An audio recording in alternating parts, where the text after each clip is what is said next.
Instagram direct message failed to send. In this video, I will show you how can you easily fix the problem like Instagram DM failed to send. So without any delay, let's get started.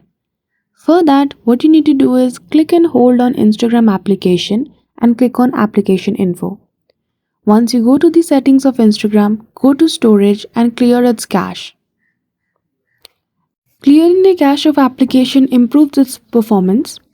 Then after you need to Google Play Store to make sure the version of Instagram available on your mobile phone is updated.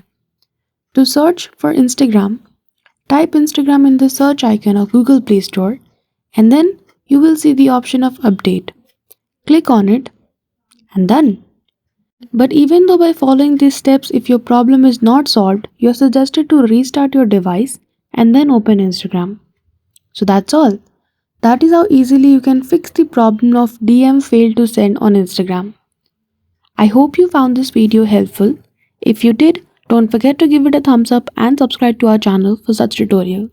Thank you for watching till the end.